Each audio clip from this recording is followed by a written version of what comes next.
వేములవాడలో ప్రభుత్వ విప్ ఆది శ్రీనివాస్కు త్రెటిలో ప్రమాదం తప్పింది. వేములవాడ మున్సిపల్ పరిధిలో గత ప్రభుత్వం ప్రారంభించిన డబుల్ బెడ్రూమ్ ఇళ్లను పరిశీలిస్తుండగా బేస్మెంట్ ఒక్కసారిగా కుంగింది.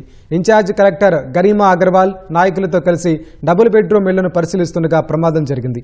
అధికారులు అప్రమత్తమై ఎమ్మెల్యేను పట్టుకోగా ప్రమాదం తప్పింది. దీంతో అధికారులు ఒక్కసారిగా భయాందోళనకు గురయ్యారు.